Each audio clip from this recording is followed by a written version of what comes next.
give me the transition from your perspective, because you did this for so many years, when you first started as a trainer to how training is done now today. And you've only been retired for 9 years, so you got a chance to witness how it was when you first started compared to how it was when you left. You just heard me when you gave me the mic. You sure you want to go down this rabbit hole with me? Because you're not going to get another word in for a while. Gary, be doing us a favor. Okay. We do want to ask you some questions. We do have a few questions. So give us the short version so we can ask you some questions. Right, well, let's put it this way. When Kobe retired in 2016, I can make an argument. You were the head coach. Yes. I can make an argument that he was the best player with his back to the basket in the league at the time. He would not be able to play the game the way he played it in 2016. And that was just 9 years ago. You mean he wouldn't be able to play today like he played then? Yes. But we both know that he would adapt anyway. Yeah, exactly. Yeah. No. And I'm he saying still the would way dominate. the way he played it, he would have killed you a different way. Yeah. All right. Yeah. But he would have killed you. Yeah. Okay. He would have figured it out. Yeah. Okay. He would have figured it out before they figured it out. Thank you. Okay. All right. Thank you. That was cool. Yeah. Okay. So, and this is a lot of what you're talking about with the way the training is and the running and how the game is played has a lot to do with why are there so many injuries, because I'm getting those calls all the time. Mm-hmm. So, like I said, I'll try not to go all the way down the rabbit hole, but let's just talk a few things about what we do know. Mm-hmm. Mm-hmm. Okay. What we hear a lot is too many games, too much basketball at a young age. And that is absolutely true, but maybe not explained the way it should be explained. Mm-hmm. So what we do know about the human body, and this is well documented in the research, is that repetitive movement causes compensation, and the compensation causes dysfunction. Mm-hmm. In terms of basketball, the game is played between here and here, what we call the core. Mm-hmm. Mm-hmm. I'm going to ask you a question. Who's a player that you know that played over 20 years that was doing core work before we even talked about core and never got hurt? Kareem Abdul-Jabbar. That's right. He was doing yoga. Yes. Okay. Yes. And he started talking to me. He didn't use the word core. He just said the game's played between here. And I started listening to him. Okay? And he's right. Okay? Now, we may not have known what we know today about what he was doing, but when you look back on it, the man was a pioneer. Mm-hmm. Okay?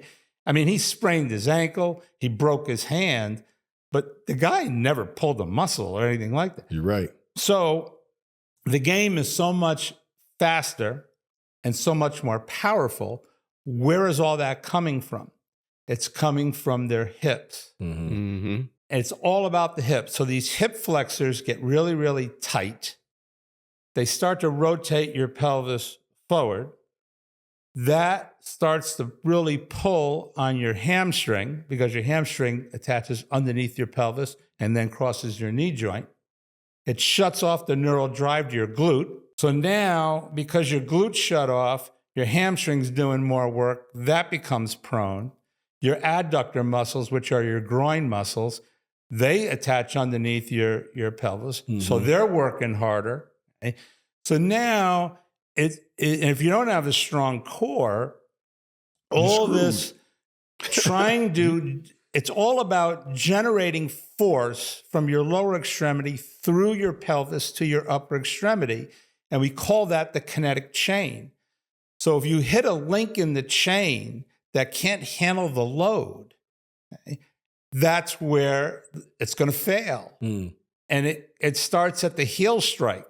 So it could be your Achilles tendon. It could be your plantar fascia in your foot. It could be your Achilles tendon. It could be your calf. Okay. It could be your hip. It could be your back. It could be your neck. Okay. It goes all the way up kinetic chain. So going back to what we said about playing too much basketball, when we were kids, and I was a kid before you were a kid, but you experienced this. Really? Yeah, I'm older than you. I think when I came in, there was Kareem, McAdoo, and Jamal Wilkes were the only 3 guys older than me. Everybody else was younger than me. And then by the time I graduated, I could have been these kids' grandfathers. Okay? That was Kobe's joke with me, is that I watched him grow up and he watched me grow old. I had him 20 years. Yeah, that's true. I got him That at is true, though. 17. Facts. Yeah. Okay. So these kids, when we were young, going back to this, we played, especially if you were from the East Coast or cold, Midwest, anywhere where there was cold weather, you played football in the fall. Mm-hmm. Then it got too cold, so you went inside and played basketball. Mm-hmm. Then it warmed up in the spring, and you went back outside and played baseball. As a result, you were a 3-sport athlete. What were you doing? You were cross-training. The word didn't exist. Right. We didn't know that's what we were doing, but that's what we were doing. So you weren't doing the repetitive thing motion over and over. So now you're 7 years old. You might be good in several sports, but you really are shining in one sport, whatever it is. Doesn't necessarily have to be basketball, because we're not the only sport that people are getting hurt in doing the same thing. You're doing the same thing over and over and over again at 7 years old. So by the time I get you, you've developed these postural and movement dysfunctional patterns that it's almost impossible for us to get you out of it completely. We can get you out of it for a period of time. Once again, we'll release the hip flexor, stretch the hip flexor, stretch the hamstring, activate the glute. Now we have you in pelvic neutral. Now we're going to put you out on the court. Now what we're looking at as your movement is your movement efficiency. Okay? How well are you moving through space in an uncontrolled manner? Because when we're doing it in the gym, we're doing it in the performance laboratory with force plates and all that, it's still controlled. Mm-hmm. But now you're on the court and there's somebody in front of you. I laugh when I see some of these drills where you take a basketball and you dribble a ball. They're looking for peak acceleration. So you're dribbling a ball in a straight line, 90 feet from baseline to baseline. When have you ever done that in a basketball game? There's no straight line in basketball. It's all about diagonal movements, which now let's go to something else that we do know. Okay? I've already told you some stuff. You're with me so far, right? Yeah, I'm with you. Okay. I hope our audience is with you. Okay. I don't know if I can make it. Well, put it this way: all of you out there that want to be trainers, this should be something that you really pay attention to, because he's really breaking it down on some of the main reasons that we're having some of the injuries that we're having in the NBA today. Okay, so make sure you save this. Here's some of the kickers. Okay, I just mentioned peak acceleration. There's been a trend for a long, long time: bigger, faster, stronger, and they have achieved it. Mm-hmm. These guys are flying up and down the floor. They are strong. When you look at them,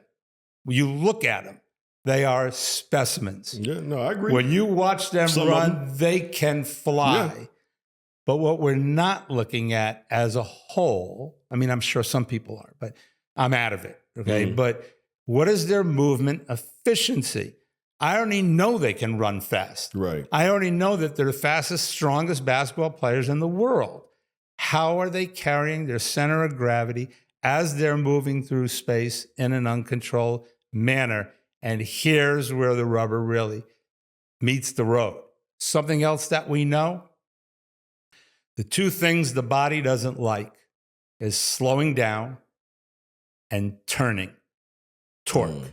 If you were accelerating continuously, you just ran as fast as you could in a straight line, probably never going to get hurt. It's when you try to slow down. When you look at Michael Jordan, flying down the floor, taking off at the free throw line. We were mesmerized. I feel like I can fly. And before him, Dr. J. Right? Trust me when I tell you, it looks like they are accelerating all the way through that moment that they leave the floor, they didn't. Right before they jumped, they were slowing down. You might not be able to see it with a naked eye, but with high-speed cameras and sensors, we can see that. Right. So when you're trying to slow down, these muscles are lengthening under great tension, more tension than when the muscles are shortening when you're running in a straight line. They're shortening, okay? Now they're lengthening under great tension. And if they can't handle the load, wherever that load is at that moment, if that link in the kinetic chain can't handle the load, it's going to fail. And that's where you're going to get hurt. Okay? And it's kind of that simple. Now you add in the turning, torque, twisting. Okay? Now you're really putting yourself in harm's way because that's how we tear ACLs. Okay? That's how we tear meniscus in your knee. You don't tear a meniscus by running in a straight line. You tear it when you plant your foot and turn. Okay? And so yes, it is about playing too much basketball, but probably not so much as playing so much and not having recovery time. It's playing so much that you've developed these postural and movement dysfunctional patterns, okay? So that your movement efficiency isn't good. We get you out of it, we get you in neutral, you start the game, you're doing pretty well. Now you're starting to fatigue. Once you do, you go back into that default pattern. You'll see the guys at the free throw line holding their shorts, okay? Tired. Yes, because they don't have the core strength, okay, to keep themselves, okay, their center of gravity, okay?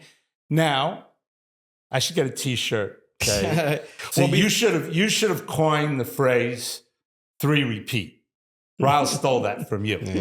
He shortened it to 3P. Yeah. You lost a lot of money on that one. Okay, but you stole. Why you want to bring that up? You stole enough money other places, made up for it. But, So you talking about it came out even? but listen to this. We call it core strength because it sounds good. Right. Strength is your ability to generate force. Power is how fast can you generate it.